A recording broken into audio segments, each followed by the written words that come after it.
Yo, what's up mga boss? Bali part 5 na tayo ng vlog natin. And for today's vlog mga boss, i-repaint natin yung crankcase natin, tsaka yung tappet cover, tsaka yung timing chain cover. So ito yung i-repaint natin mga boss. So ito yung i-repaint natin. Yan, crankcase natin. Tapos itong tappet cover. Ayan. Ito, yan. Yan. Tapos ito. Tapos ito, sasama na rin natin to. Yan. So babaklasin na natin mga boss. Bali na baklas na natin to. Ayan. Ito lilihain lang natin to konti. Tapos ito tatanggalin natin yung stock paint nya. So gagamit tayo ng Strepsol ulit dyan mga boss. So umpisa na natin mag-apply ng Strepsol mga boss.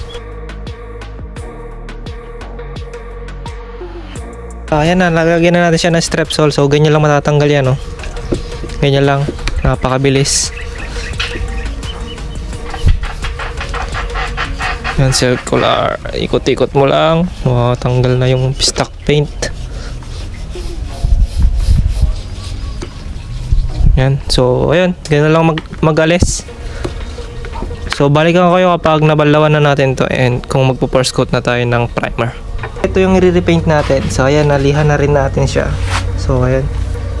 Ayan, natakpan na natin yung mga tatakpan. Ayan, yan. Ito. Tsaka yung mga tappet cover, tsaka yung sa oil filter i-repaint na rin natin, pati itong grab bar. So yung kulay natin is ito, gamit ito yung kulay ng crankcase natin. Yan, brilliant red. So tapos yung base coat natin, yan, sparkling silver. Ang kakalabasan nyan is candy red mga boss. Tapos yung surfacer natin or primer, yan, UCY113 ulit. So yun mga boss, for information lang mga boss, para alam ninyo kung bakit natagalan tayo sa pagbablog and sa part 5. So hindi ito dapat yung part 5 natin.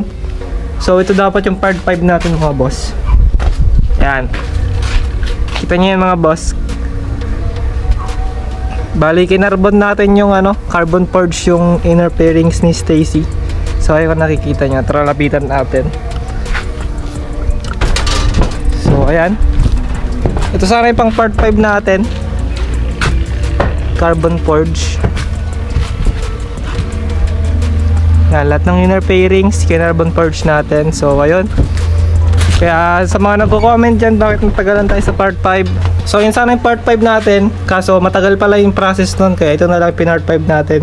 So kasi may darating na show dito sa amin December 9, abangan nyo. Kung magpo-post ako mga December 5 or 6 kung makakasali tayo, kung may habol natin itong build natin kay Stacy. So umpisa na natin mga boss. So ayun na mga boss, bali umpisa na natin mag primer. Ayan, tanggalin na natin to, tapos mag primer na tayo. Umpisa na natin, second coat lang tayo, hanggang second coat lang tayo dito.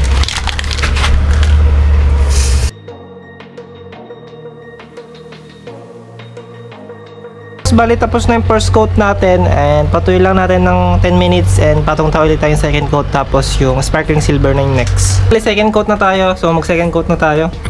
So last coat na to and then yung sparkling silver na yung susunod natin, second coat.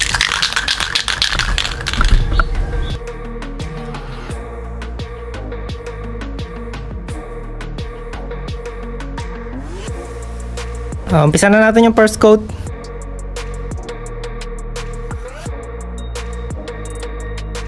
Bali okay na yung first coat natin and patuyo na lang natin ng 10 minutes, tsaka natin i-second coat, tapos yung brilliant red na.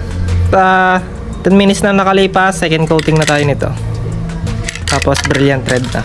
So umpisa na natin.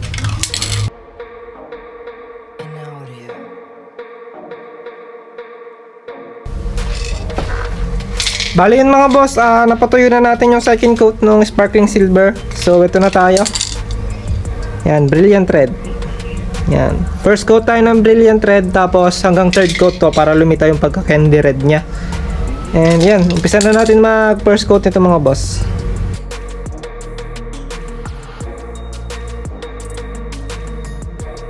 So ayun mga boss, bali patuyin lang natin, tapos second coat na tayo.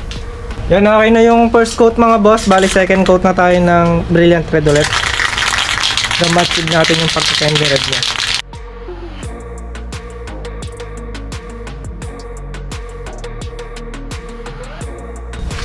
So ayun, patuyin na lang natin, tapos third coat na tayo, tapos okay na, tapos yung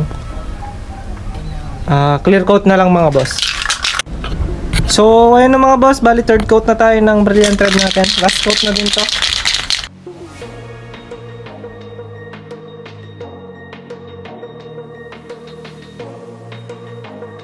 Bali natuyo na yung third coat natin ng Brilliant Red. So top coat na tayo nito, itong K1K Twinkling Clear.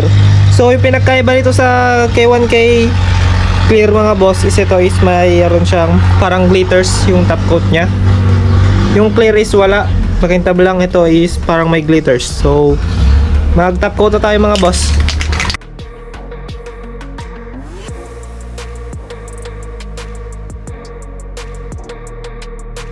So okay na yun mga boss, bali patuyo na lang natin. So ayun na mga boss, natuyo na. Second coat tayo ulit. So huwag nyo masyadong patutuyuin tong first coat kasi para kumapit yung second coat natin. Kasi pag natuyo yan, mahirap na naman tayo mag second coat kasi tuyo. Dapat yung mga sakto lang.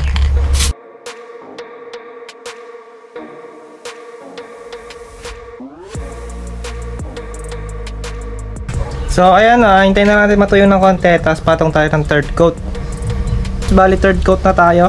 So nakikita nyo to, mayroon siyang pagka mirror finish. So ayan, kita nyo, parang may ano na siya, may kintab na siya. So third coat na tayo mga boss. Make sure na walang dumi yan pag ito-top coat nyo mga boss.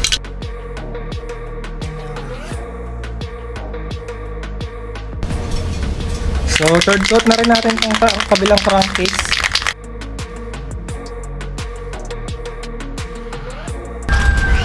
So ayun mga boss, bali natuyo na yung nirepaint natin ng third coat. So ito yung kinalabasan natin. Yan.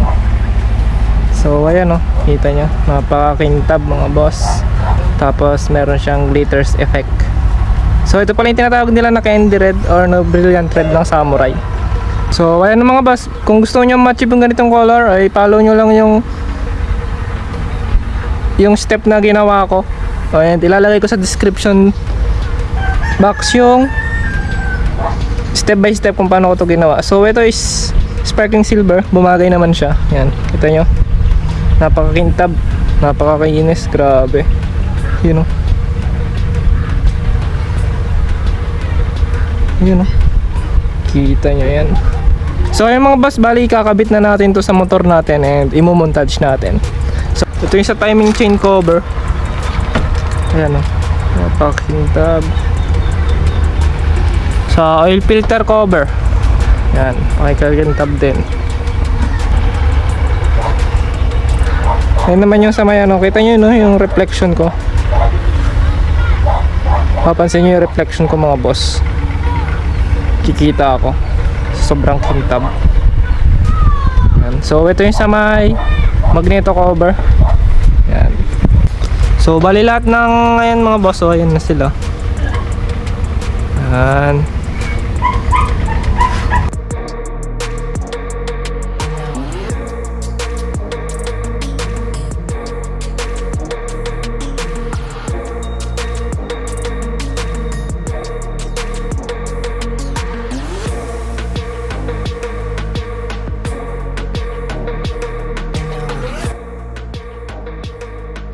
So ayun na mga boss, bali dito ko natatapusin yung vlog natin. And dito na natatapos yung part 5. Abangan yung part 6 natin, sana nandiyan pa rin kayo. So maraming salamat sa inyo mga boss.